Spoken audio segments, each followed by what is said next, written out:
mutaqabbalan. Jamaah sekalian, hadirin dan hadirat yang dimuliakan Allah Subhanahu wa taala, senantiasa kita memuji dan bersyukur kepada Allah Tabaraka wa taala atas karunia umur dan kesehatan yang masih Allah berikan kepada kita semua, juga taufik dan inayah dari Allah Subhanahu wa taala, sehingga pada kesempatan ini Allah kumpulkan kita pada dua keberkahan. Yang pertama, keberkahan tempat.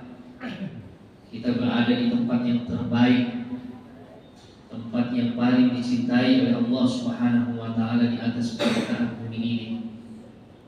Rasulullah sallallahu alaihi wasallam bersabda, "Ahabbul biladi ila Allah masajiduha." Tempat yang paling Allah cintai di atas permukaan bumi ini adalah masjid-masjidnya. Bukan cuma tempat yang berkah, kita pun berada pada waktu yang berkah.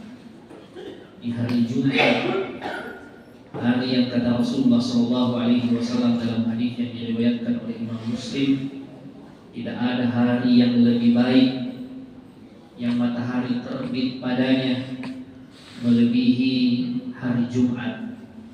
Suatu hari lagi yang Rasulullah SAW mendoakan umatnya di waktu ini. Dalam doanya Rasulullah SAW bermunajat, Allahumma barik li ummati fi bukuriha. Ya Allah, berkahilah umatku di waktu subuh harinya. Jamaah sekalian rahimakumullah, pada kesempatan kali ini, karena bertepatan dengan Jumat pertama di tahun yang baru ini, di tahun Hijriah yang baru ini, maka kita akan sedikit memotret bagaimana perjalanan hijrah Rasulullah SAW. Kita baru-baru saja memasuki Amul Jadid, tahun yang baru, tahun 1446 Hijriah. Dan ini sekaligus menjadi penasihat bagi kita jamaah sekalian. Setiap kali hari berlalu, minggu atau pekan berlalu, bulan berlalu, apalagi tahun berganti, maka itu menunjukkan kita semakin dekat dengan ajal kita. Sebagaimana kata Imam Al-Hasan Al-Basri, "Ya ibna Adam, innama anta ayyamun, idza dhahaba yawmuka dhahaba ba'duk." Wahai anak cucu Adam, engkau hanyalah kumpulan hari-hari. Kalau satu hari dalam hidupmu itu sudah berlalu, maka sebagian dari dirimu itu sudah hilang. Kita hanya kepingan hari-hari jamaah sekalian. Tidak selamanya kita akan hidup, tidak selamanya kita akan sehat, tidak selamanya kita akan bisa seperti ini jamaah sekalian yang dimuliakan Allah Subhanahu wa taala. Setiap kali matahari terbenam, maka setiap itu juga jatah hidup kita sudah hilang satu hari jamaah sekalian. Kita semakin dekat dengan ajal kita. Apalagi dengan pergantian tahun jamaah sekalian yang dimuliakan Allah Subhanahu wa taala. Dan kita tentu saja merasakan jamaah sekalian bagaimana cepatnya waktu berlalu. Waktu yang sangat cepat sekali bergulir. Tak pernah waktu berhenti menunggu kita. Mau kita baik, mau kita salah, waktu tetap berjalan jamaah sekalian, dan umur semakin bertambah. Yang ada, kita yang harus menyesuaikan diri jamaah sekalian dengan perputaran waktu yang sangat cepat sekali. Masih segar dalam ingatan kita jamaah sekalian bagaimana di usia muda kita, bagaimana mungkin di bangku sekolah, atau mungkin cucutan nih yang sudah sekolah, atau bahkan sudah kuliah, atau bahkan mungkin sudah kerja dan berkeluarga. Makanya biasa kalau ada acara reuni, ya, kadang-kala acara reuni itu nenek sama cucunya ketemu jamaah sekalian, karena sudah sama-sama alumni. Ini seharusnya menjadi penasehat bagi kita bahwa umur itu semakin cepat waktu itu semakin bergulir dan jatah hidup kita semakin berkurang. Jamaah sekalian yang dimuliakan Allah Subhanahu wa taala. Di masa Sayyidina Umar, beliau mengumpulkan sahabat-sahabat senior. Beliau menyampaikan pentingnya kaum muslimin memiliki penanggalan. Karena saat itu jamaah sekalian, nama bulan sudah ada, nama hari sudah ada, yang belum ada adalah penanggalan. Sekarang sudah tahun keberapa? Dan ini berdampak bagi administrasi. Perjanjian itu dicatat tahun berapa, surat itu dikirim tahun berapa.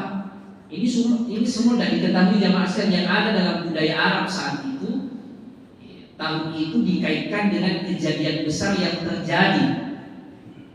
Makanya di dalam syair Rasulullah SAW itu disebutkan lahir pada tahun gajah, amul fil, tak disebutkan nomor berapa. Kenapa jamaah sekalian? Karena begitu dulu budaya Arab, belum ada nomor tahunnya. Tahun itu hanya diidentikan dengan kejadian besar yang terjadi pada saat itu. Di masa Rasulullah SAW lahir bertepatan dengan di tahun yang sama peristiwa Abraha yang diabadikan di surah Al-Fil. Maka disingkat saja tahun gajah.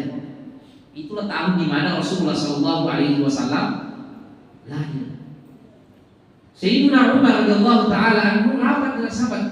Penting kita punya penanggalan juga. Bangsa-bangsa yang lain saat itu sudah punya tahun penanggalan. Romawi sudah ada, Persia sudah ada. Bahkan di antara yang tua penanggalan Chinese dan yang lainnya. Maka ada sahabat yang mengusulkan bagaimana kalau kita buat juga. Dihitung dimulai dari lahirnya Rasulullah SAW.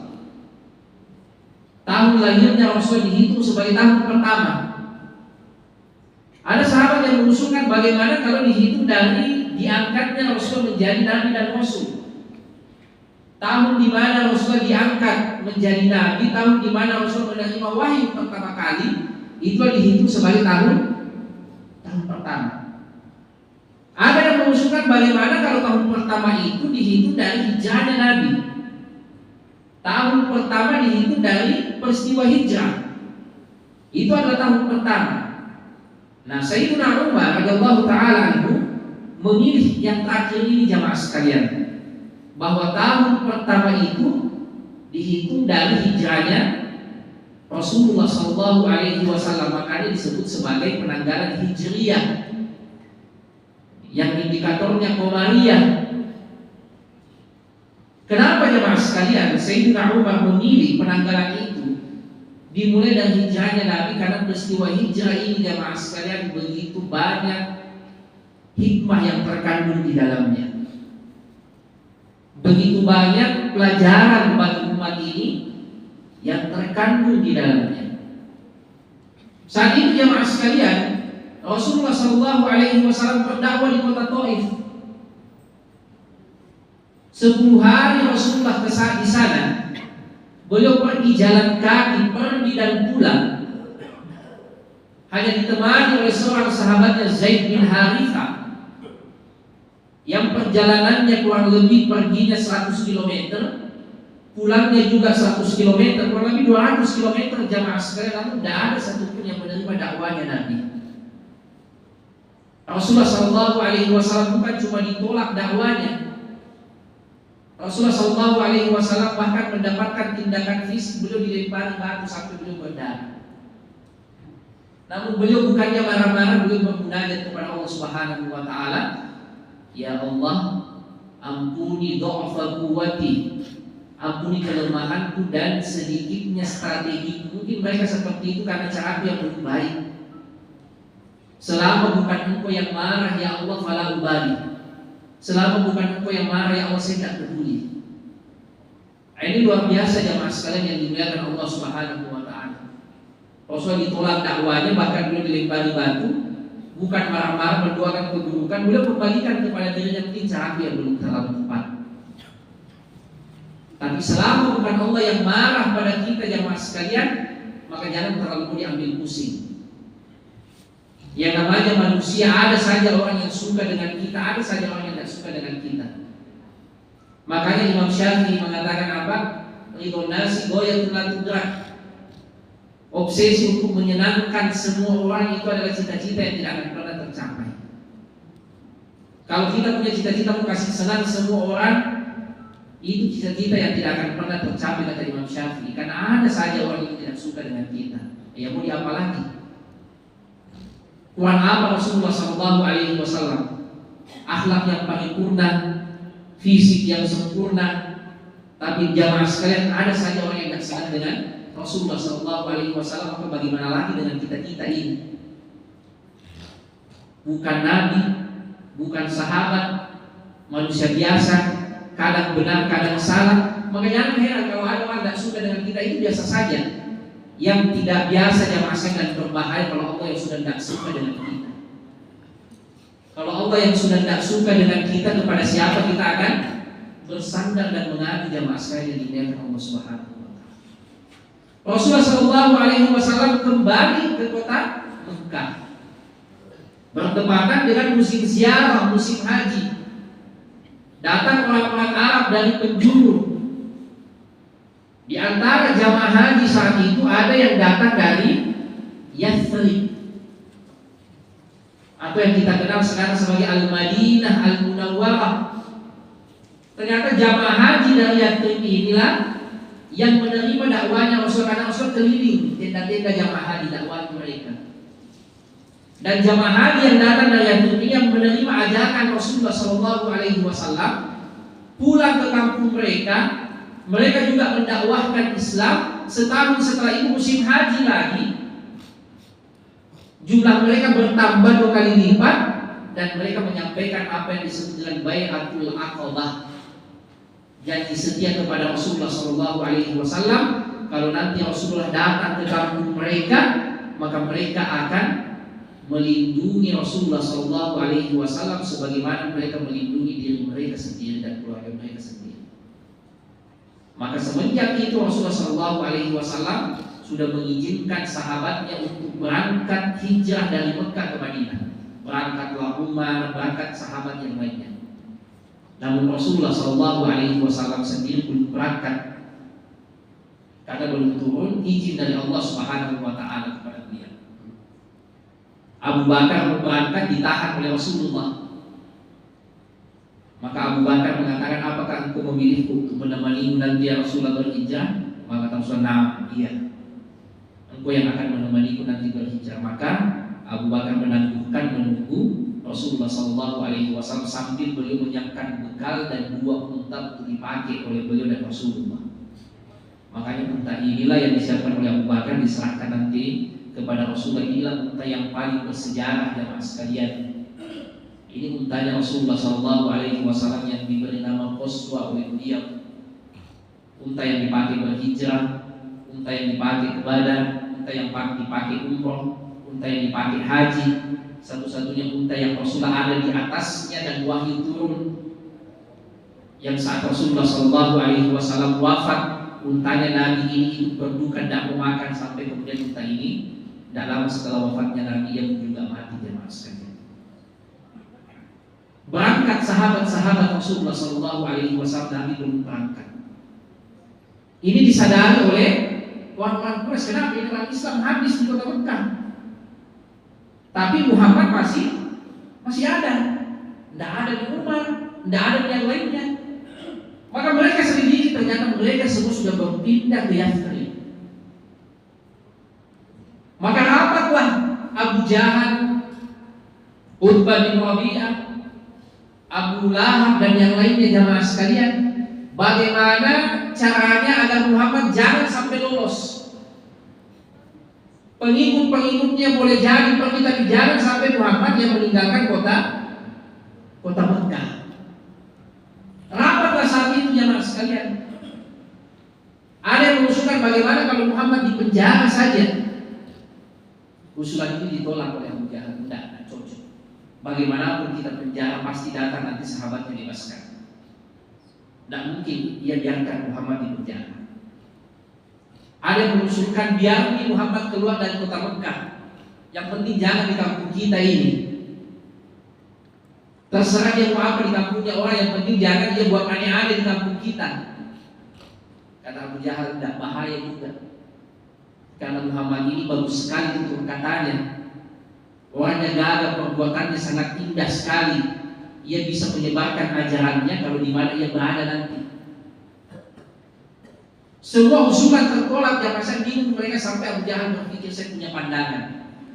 Sepertinya pandangan ini belum terfikirkan oleh kalian. Apa usulannya Abu Jahal jamaah sekalian? Sebuah keluarga menyetorkan anak muda hewannya, anak muda terbaiknya, dan semuanya berkumpul untuk menangkap Muhammad, untuk melakukan tindakan kepada Muhammad, supaya tidak ada nanti yang dituntut. Karena kalau cuma 1-2 orang yang membunuh Muhammad, maka bagaimanapun juga Rasulullah ini punya 2 keluarga besar di belakangnya, Bani Hashim dan Bani Zahra. Ini 2 keluarga yang terpandang. Bani Hashim ayahnya Rasulullah, Bani Zahra ibunya Rasulullah, Sayyidah Aminah. Dan saat itu budayanya orang Arab jamaah sangat fanatik sekali dengan keluarga. Mau keluarganya benar atau salah, mau keluarganya sama atau beda, yang penting keluarga harus dibela. Maka Abu Jahal supaya kita tidak dituntut, karena Rasulullah ini dari keluarga yang terpandang, ibu bapaknya orang terhormat, maka semua keluarga menyetorkan anak mudanya. Nanti malam kita kepung rumahnya. Usulan inilah yang diterima oleh peserta rapat Quraisy saat itu. Namun Rasulullah SAW selangkah lebih maju karena mendapatkan pemberitahuan dari malaikat Jibril tentang rencana orang-orang Quraisy. Mereka bisa berencana, tetapi informannya Rasulullah SAW adalah malaikat Jibril. Maka Rasulullah selangkah lebih maju merencanakan. Baru mereka mau ke rumahnya Nabi, Rasulullah sudah siap-siap untuk meninggalkan rumahnya jamaah sekalian untuk berangkat hijrah.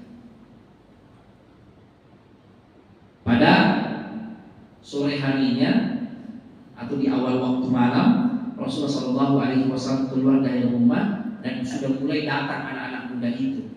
Rasulullah SAW keluar dari rumah jamaah sekalian, dan atas kuasa Allah Subhanahu wa taala beliau tidak terlihat. Itulah sebagian riwayat ada yang mengatakan Rasulullah membaca ayat yang ada di surah Yasin itu. Wa ja'alna min baini aydihim saddan ila akhir ayat. Makanya ayat ini yang biasa dipakai kalau ada sweeping. Boleh saja, tapi yang paling cocok lengkapi surat-suratnya. Jangan andalkan ayat yang ini ada di saya ayat itu. Yang cocok yang lengkapi surat-suratnya, bayar pajaknya. Nah, itu yang dibaca oleh Rasulullah SAW dalam riwayat Ibnu Hisham, sampai kemudian beliau keluar dan terlihat. Malam harinya jamaah sekalian, masuklah mereka ke rumah Rasulullah, ke kamar Rasulullah SAW. Masih ada orang yang baru, maka mereka masih aman. Ini masih ada di kamar. Ternyata itu adalah Sayyidina Ali radhiyallahu taala anhu yang menggantikan Rasulullah SAW di tempat tidurnya. Sementara Rasulullah SAW berangkat ke rumahnya Abu Bakar, lalu keluar dari kota Mekah. Yang orang Mekah itu kalau mau ke Madinah jamaah sekalian berjalan ke arah utara, tapi Rasulullah SAW justru berjalan ke arah selatan. Karena Rasulullah SAW orang yang paling dicari. Sampai Abu Jahal marah sekali, ternyata tidak ada Muhammad. Rencana kita sudah matang, tapi ternyata rencananya Muhammad lebih matang lagi. Mereka ke rumahnya Abu Bakar, tidak ada juga Abu Bakar. Maka mereka menyisir ke arah utara jamaah sekalian, jalan-jalan dan ditempuh, tapi tidak ketemu juga. Karena Rasul mengarah ke selatan. Naik ke Jabal Thur, berlindung di Gua Thur beberapa hari jamaah sekalian. Rasulullah Shallallahu Alaihi Wasallam dalam suksesi hijrah ini, beliau tak jalan sendiri jamaah sekalian. Ada orang-orang yang mendukung suksesnya hijrah Nabi. Ada Abu Bakar, ada seksi konsumsinya, ini ibu-ibu. Siapa seksi konsumsi di hijrahnya Nabi? Asma binti Abi Bakar. Karena bagaimanapun juga Nabi butuh makan, Abu Bakar butuh makan, tidak mungkin dikasih tinggal saja di bawah, tidak ada makan, tidak ada minum. Maka Asma setiap hari menyiapkan makanan untuk Rasulullah dan ayahnya, ia antar ke Jabal Thur. Makanya beliau dijuluki sebagai Datuk Nitaqain. Pernah beliau Asma binti Abi Bakar itu merobek ikat pinggangnya untuk dipakai ikat makanannya Rasulullah SAW. Ada Abdullah bin Abi Bakar, ia yang harus memantau pergerakan orang-orang Quraisy kemana lagi mereka. Jangan sampai mereka sudah mendekat ke Rasulullah. Karena konsumsinya diantarkan, Abdullah bin Abu Bakar juga kadang pergi melapor, tentu ada jejaknya. Nah, orang Arab ini jago sekali membaca jejak kaki. Maka untuk menyelamatkan perlu jejak ini dihapus. Maka ada pegawainya Abu Bakar yang biasa mengembalakan ternaknya itu dipakai mengembalakan ternak, sehingga semua jejak-jejak itu terhapus, diganti oleh jejak-jejak hewan ternak. Ini yang disebut dengan sinergi jamaah sekalian. Tidak bisa kita dalam hidup ini jamaah sekalian hidup sendiri, nafsi-nafsi. Kita butuh kepada orang lain. Nabi saja jamaah sekalian, itu Allah pilihkan orang-orang terbaik di sekelilingnya jamaah sekalian. Nabi tidak jalan sendiri. Dalam peristiwa hijrah saja jamaah sekalian, peristiwa ini ada orang-orang yang terlibat dalam suksesi hijrahnya Nabi. Maka bagaimana lagi kita jamaah sekalian bukan Nabi? Kita tentu lebih butuh kepada bantuan orang lain. Penting untuk sinergi, penting untuk kolaborasi,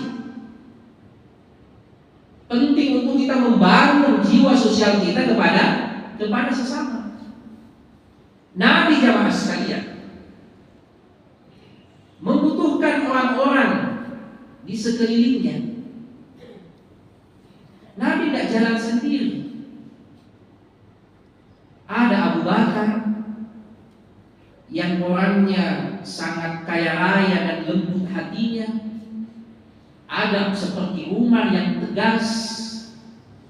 Ada yang pemalu seperti Utsman. Ada yang cerdas dan pemberani seperti Ali. Dan begitu banyak sahabat yang lain. Tidak semuanya sahabat ulama. Ada sahabat yang petani, ada sahabat yang pedagang sukses, ada sahabat yang penyair, dan begitu banyak jamaah sekalian profesi-profesi mereka. Tidak semuanya sahabat ulama. Makanya kalau kita belajar tentang hadis, tidak semuanya sahabat itu meriwayatkan hadis Nabi. Yang meriwayatkan berbeda-beda. Ada yang meriwayatkan banyak, ada yang sedikit. Tidak merata mereka semuanya ulama. Tapi mereka semua dihargai oleh Rasulullah SAW. Tidak ada dipandang enteng, tidak ada dipandang remeh. Mereka sesuai dengan profesi mereka, di situ mereka berbuat baik. Maka begitu juga kita dalam hidup jemaah sekalian. Tidak harus semuanya jadi ustaz. Tidak harus nanti baik kalau jadi ustaz, tidak. Ada yang cocoknya memang jadi guru, ada memang yang cocoknya jadi dokter, ada memang yang cocoknya jadi polisi, jadi tentara, ada yang cocoknya jadi dosen dan yang lain. Yang penting di mana kita ditanam, di situ kita tumbuh dengan baik. Di mana kita berada, di situ kita menebarkan kebaikan. Kita butuh dengan orang di sekitar kita jamaah. Kita butuh untuk bersinergi. Nabi saja dipilihkan oleh Allah orang-orang yang mendukung dakwah beliau. Ada seksi konsumsi, ada bagian infocom mencari informasi, ada bagian menghapus jejak. Apa yang kita kenal sekarang dengan kerja-kerja organisasi. pendistribusian kerja dengan efektif dan terukur bisa dievaluasi. Ya, Nabi itu bukan tiba akal, tiba masa, tiba akal. Penuh dengan rencana, penuh dengan pertimbangan, suka rapat. Makanya Abu Hurairah mengatakan, "Ma ra'aitu ahadan aktsara masyuratan li ashabihi min Rasulillah sallallahu alaihi wasallam." Saya tidak pernah melihat orang yang paling suka rapat, paling suka bertukar pikiran selain daripada Rasulullah sallallahu alaihi wasallam. Padahal apa susahnya Nabi berdoa minta petunjuk langsung kepada Allah. Tapi Nabi ingin mengajarkan kepada kita jamaah sekalian pentingnya kita bertukar pikiran. Apa yang kita pandang baik belum tentu dipandang baik oleh orang lain, mungkin ada yang lebih baik. Apa yang kita pandang kurang boleh jadi bagi orang lain itu ada pertimbangan lainnya.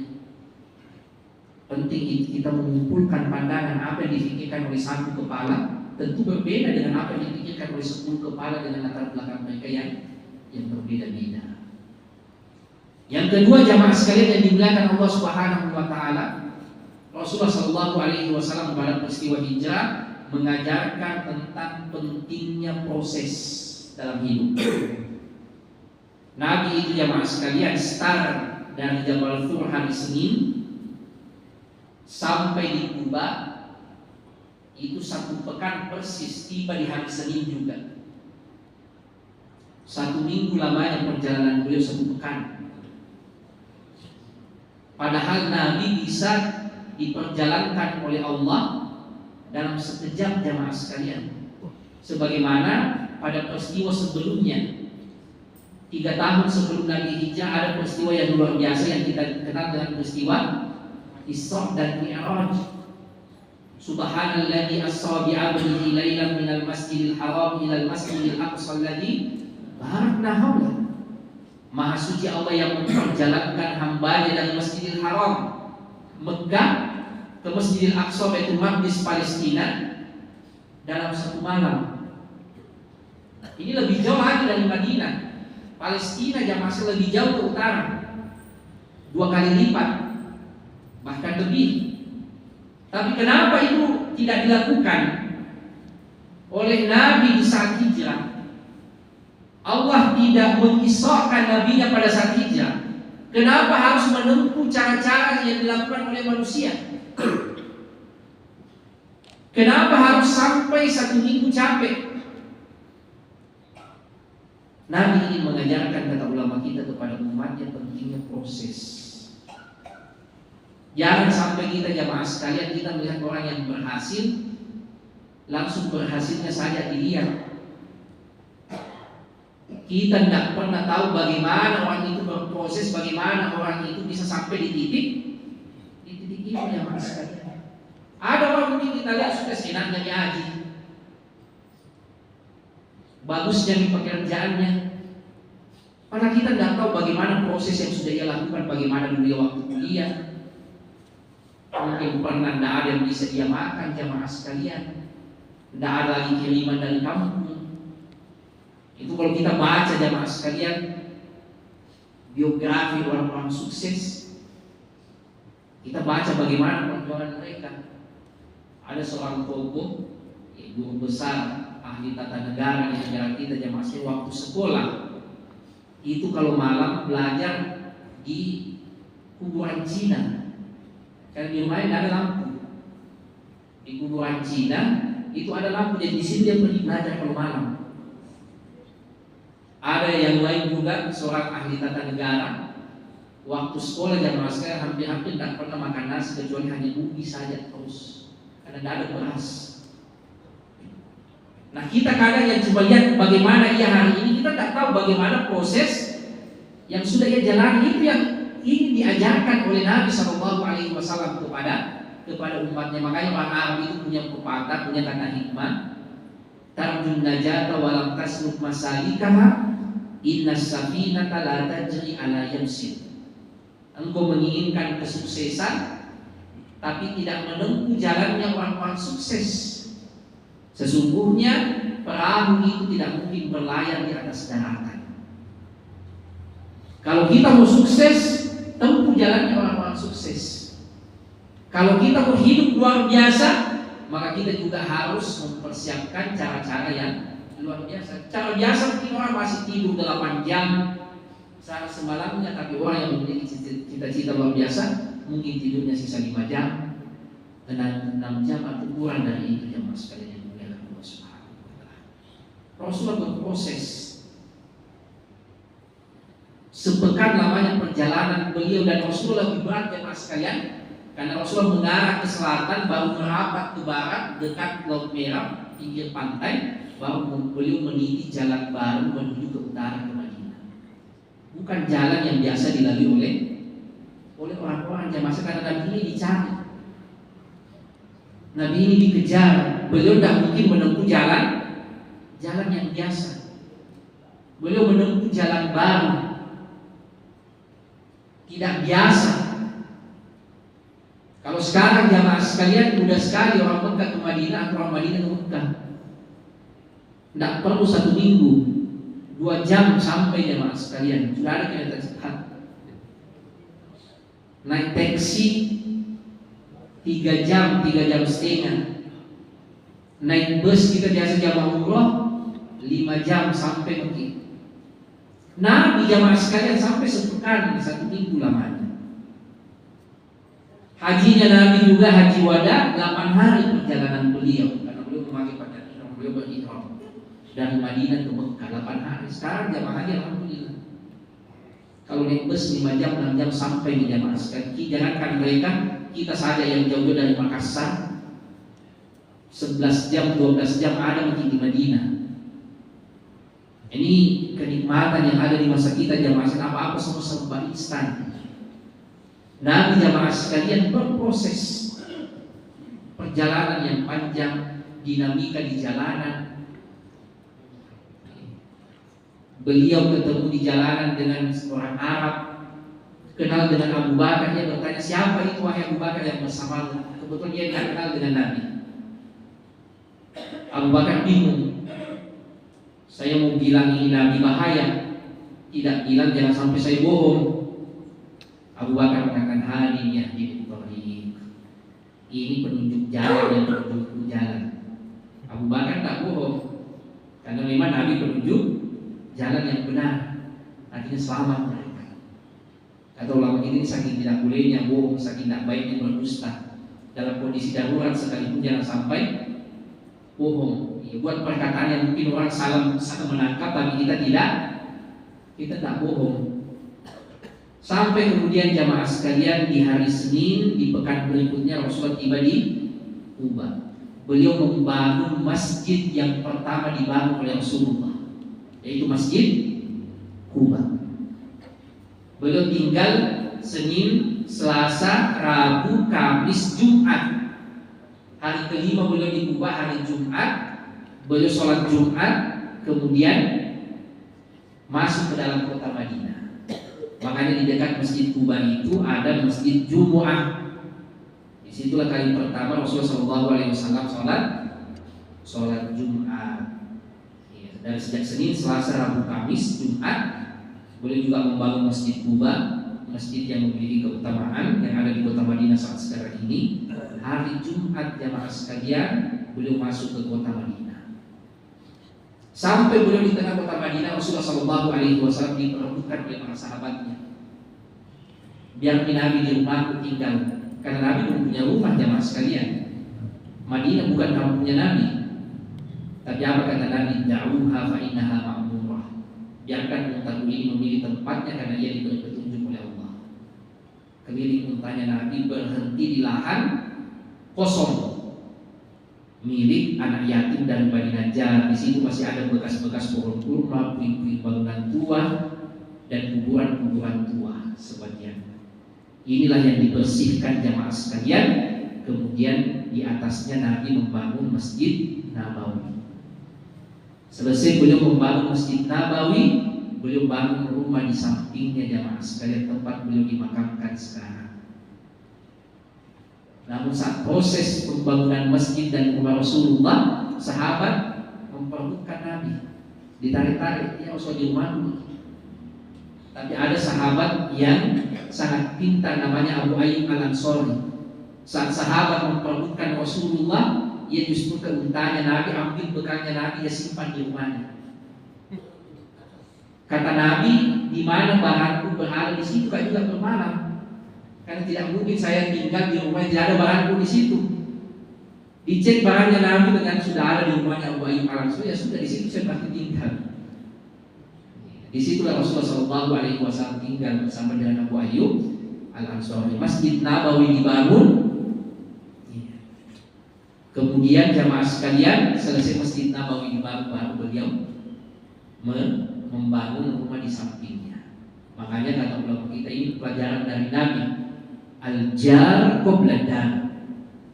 Pentingnya melihat tetangga dulu baru memilih rumah. Rasulullah bangun dulu tetangganya itu Masjid Nabawi, baru bangun rumah di sampingnya. Jangan sebaliknya jamaah sekalian, yang penting speknya bagus, harganya masuk, masalah bertetangga dengan siapa urusan belakang. Lingkungannya bagaimana urusan belakang, tidak jamaah sekalian. Kita harus lihat dulu dengan siapa kita bertetangga, bagaimana lingkungannya, baru pilih rumah di lingkungan yang baik. Al-jar qabla dar. Kemudian Rasulullah SAW mempersaudarakan semua orang Islam, Muhajir dan Ansor. Orang Ansor yang berasal dari dua suku besar yang sering konflik, sering bertengkar, itu dipersaudarakan oleh Nabi Aus dan Khazraj. Setelah itu jamaah yang baru beliau membangun hubungan yang harmonis dengan agama-agama dan suku-suku lain yang disebut dalam sejarah sebagai Wathiqatul Madinah, piagam Madinah. Mereka boleh berbeda agama, mereka boleh berbeda suku, tidak boleh saling mengganggu, masing-masing jalan dengan ekonominya.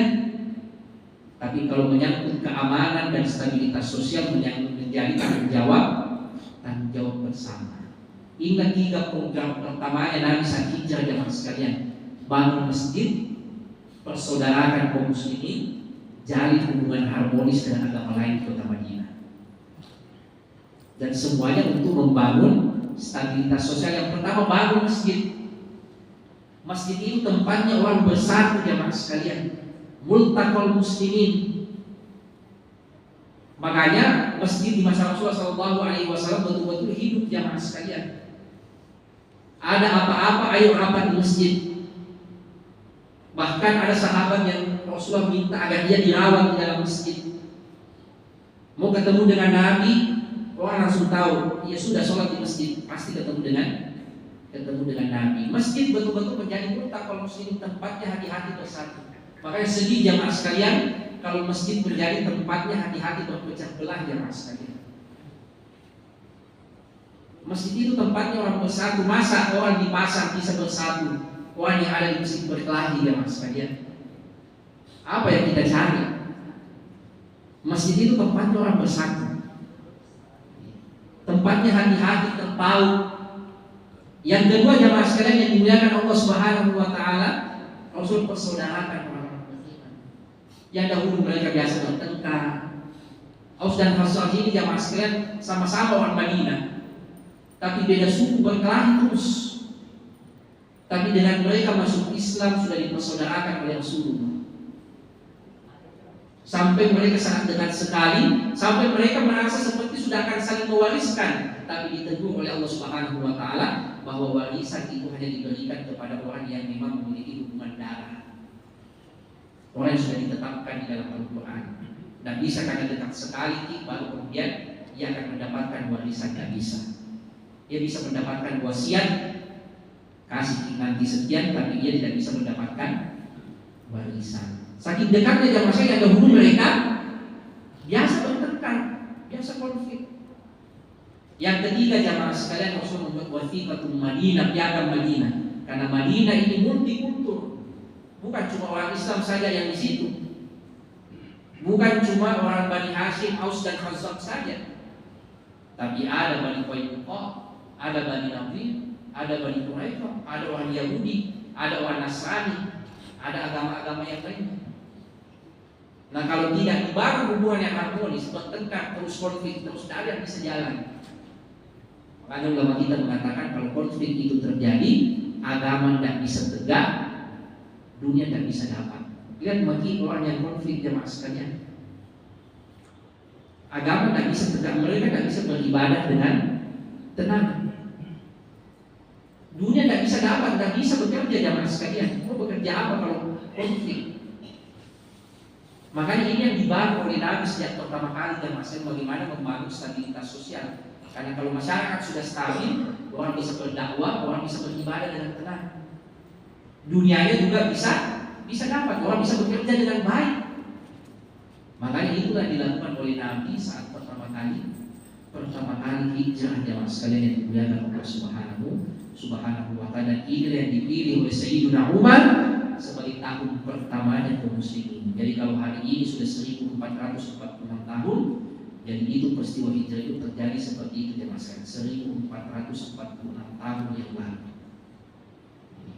Masa yang sudah cukup lama, tetapi sampai saat sekarang masih diulang-ulangi, dijadikan pelajaran untuk kita dan menjadi inspirasi untuk menjalani hidup kita minimal dengan dua pelajaran pertama tadi. Yang pertama, kita butuh bersinergi, berkolaborasi dengan orang-orang di sekitar kita. Tidak bisa kita jalan sendiri-sendiri jamaah sekalian. Jangan sampai kita menganggap remeh orang lain, siapapun dia. Tidak bisa jamaah sekalian. Coba lihat Nabiullah Yusuf, tangan-tangan yang dahulu membuangnya ke sumur, beberapa tahun tangan-tangan itu sendiri yang datang minta sedekah kepada Nabi Yusuf. Tasaddaq alaina, berikan kami sedekah. Saudaranya sendiri jamaah sekalian, orang yang dahulu membuangnya, tapi beberapa tahun justru dia yang datang minta pertolongan. Makanya begitu kita kata orang jamaah sekalian, mungkin hari ini kita nggak boleh orang, tapi suatu saat kita datang minta tolong. Makanya tidak boleh orang sombong jamaah sekalian, apalagi kepada keluarga sendiri. Mungkin kita punya keluarga pendidikan yang tidak tinggi, pekerjaannya tidak sebagus kita, tapi siapa yang tahu masa depan orang jamaah sekalian? Makanya kata Nabi, kalau suka dengan orang jangan berlebihan, kalau tidak suka dengan orang jangan juga berlebihan, karena boleh jadi nanti suka atau bahkan butuh. Kita jamaah sekalian butuh berkolaborasi, butuh bersinergi. Tidak bisa orang hidup sendiri jamaah. Manusia ditakdirkan sebagai makhluk sosial. Nabi saja butuh dengan orang-orang di sekitar beliau. Yang kedua jamaah saya, pentingnya orang berproses, pentingnya orang berusaha. Orang tua kita mengatakan besok kita janji, inna sama ala tuti udhahaba, sesungguhnya langit tidak akan menurunkan hujan emas. Tidak bisa kita berdoa saja baru tunggu hujan emas. Tidak bisa, kita harus berusaha, kita harus berproses. Padahal Nabi bisa melakukan itu semua dengan simple, seperti Nabi Sulaiman. Sekejap mata jalankan dirinya, orang yang ingin dia lihat langsung ada di hadapannya jamaah sekalian sebelum matahari berkedip. Tapi itu tidak dilakukan oleh Nabi, karena Nabi ingin mengajarkan umatnya dan bisa diikuti oleh semua umatnya. Semua kita bisa meneladani Nabi, bagaimana hidupnya Nabi yang sangat manusiawi. Tapi kalau Nabi menempuh caranya Nabi Sulaiman, tidak semuanya kita bisa seperti itu. Yang pasang dalam kedipan mata sampai pergi di Jakarta. Dalam kedipan mata orang yang kita inginkan ada di depan. Tidak bisa, tidak bisa seperti itu. Makanya itu juga alasannya kenapa Nabi lebih memilih hidup sederhana daripada hidup kaya raya seperti Nabi yang lain. Kenapa? Kata ulama kita, karena kalau hidup sederhana semua orang bisa hidup sederhana. Tapi kalau kaya raya tidak semua orang bisa hidup kaya raya. Kalau sederhana, orang kaya bisa hidup sederhana jamaah sekalian. Orang sederhana ya mau gimana lagi hidupnya memang sudah sederhana. Tapi kalau kaya raya, tidak semua umatnya bisa mengikuti untuk hidup kaya raya jamaah sekalian. Nah ini jamaah sekalian, rahimahumullah, pelajaran dari hijrah Nabi. Ulul amin khair. Semoga kita di tahun ini semakin berkah hidup kita, semakin baik perjalanan hidup kita, dan pada akhirnya nanti kalau kita menghadap Allah Subhanahu wa ta'ala, kita menghadap dengan bekal terbaik, dengan keadaan terbaik. Wassalamualaikum ala sayyidina Muhammad wa ala alihi wa sahbihi wa sallim wa akhir da'wana alhamdulillahi rabbil alamin. Silakan kalau ada yang mau diskusikan.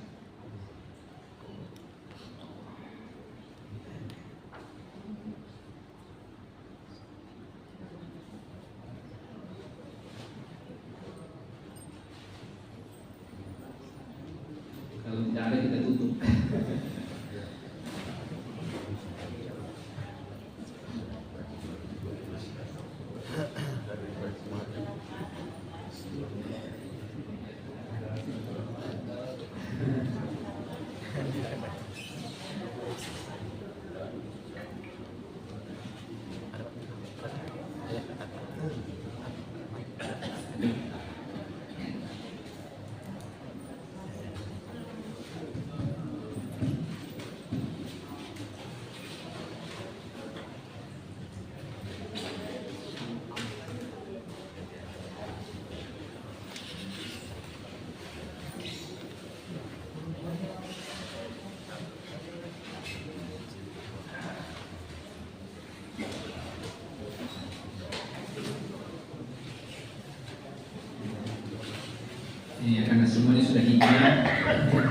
Sudah ada nasi kotak depan.